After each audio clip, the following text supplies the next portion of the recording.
Good morning, students. In the last class, we were discussing about planning, and we have seen the process of planning, the importance of planning, and what planning is.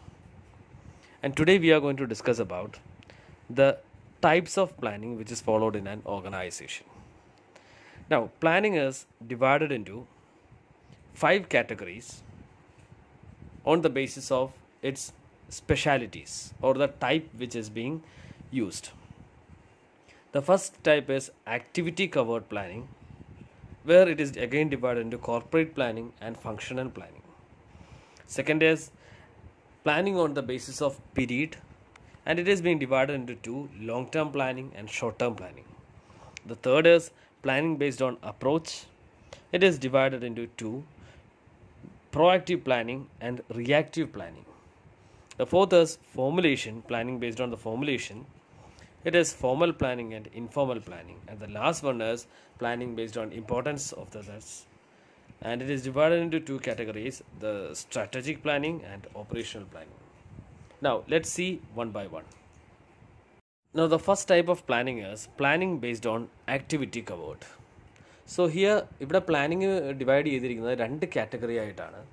It is based on the activity which is done in the organisation. ഏത് activity cover ഈ planning നടത്തുന്നത് അതിൻ്റെ ബേസിലാണ് 2ആയിട്ട് പ്ലാനിങ്ങിനെ divide ചെയ്തിരിക്കുന്നത്. The first one is corporate planning. Corporate planning ആ പേര് suggest ചെയ്യുന്നത് പോലെ തന്നെ it stands for planning which is done in the overall organisation. ആ കമ്പനി മൊത്തത്തിലായിട്ട് എടുക്കുന്ന പ്ലാനിങ്ങിനെയാണ് നമ്മൾ കോർപ്പറേറ്റ് പ്ലാനിങ് എന്ന് പറയുന്നത്, which is A long term planning. Okay, so ആ കോർപ്പറേറ്റ് ഓർഗനൈസേഷൻ കംപ്ലീറ്റ്ലി ഏറ്റെടുക്കുന്ന പ്ലാനിങ് അല്ല, കോർപ്പറേറ്റ് ഓർഗനൈസേഷൻ കംപ്ലീറ്റ്ലി പ്ലാൻ ചെയ്യുന്നതിനെ we call it as corporate planning. It is long term in nature.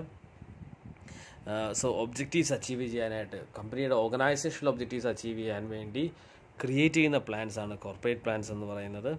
And it is future oriented and it integrates each and every functional areas of the organization. The second type of planning is the functional planning. So here functional planning, as the name suggests, this planning is done by each and every functional areas separately. So നമുക്കറിയാം ഒരു ഓർഗനൈസേഷനിൽ പല functional areas ഉണ്ട്. Say for example marketing, finance, human resource, operations, systems, അങ്ങനെ ഒത്തിരി functional areas ഉണ്ട് ഒരു ഓർഗനൈസേഷനിൽ.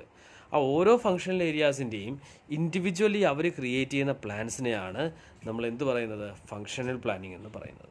So functional planning is undertaken for sub functions within each major functions and it is derived from corporate planning. Corporate പ്ലാനിങ്ങിൻ്റെ ബേസിസിലാണ് functional planning create ചെയ്യുന്നത്.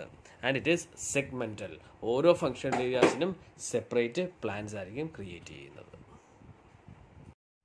The second type of planning is planning based on time period. എത്ര കാലയളവിലേക്കാണ് നമ്മൾ plan ചെയ്യുന്നത്, എത്ര നാളത്തേക്കാണ് നമ്മൾ plan ചെയ്യുന്നത്, അതിൻ്റെ ബേസിസിൽ പ്ലാനിങ്ങിനെ 2 കാറ്റഗറി ആയിട്ട് ഡിവൈഡ് ചെയ്തിട്ടുണ്ട്. The first type is long term planning and second is short term planning. അതും പേരിൽ ഡിസ്ക്രൈബ് ചെയ്യുന്ന പോലെ long term planning is of long term nature.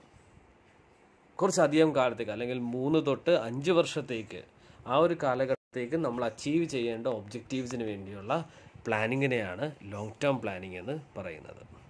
Okay, so it is related with matters like introducing A new product diversification.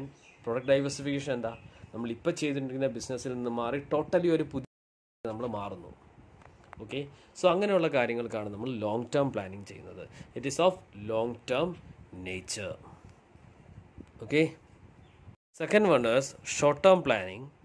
Short term planning is of a short term nature, that is a period less than 1 year. ഒരു വർഷത്തിൽ താഴെയുള്ള ഒരു പീരീഡിലേക്ക് നമ്മൾ planning ചെയ്യുന്നതിനെ നമ്മൾ short term planning എന്ന് പറയുന്നു. Okay, so example for short term planning is increasing the skills of employees, changing the attitude of employees, bringing out new production equipments. Short term ആയിട്ട് പെട്ടെന്ന് കമ്പനിക്ക് സോൾവ് ചെയ്യാവുന്ന പ്രശ്നങ്ങൾ, അതിനുള്ള പ്ലാനിങ്ങിനെയാണ് നമ്മൾ ഷോർട്ട് ടേം പ്ലാനിങ് എന്ന് പറയുന്നത്.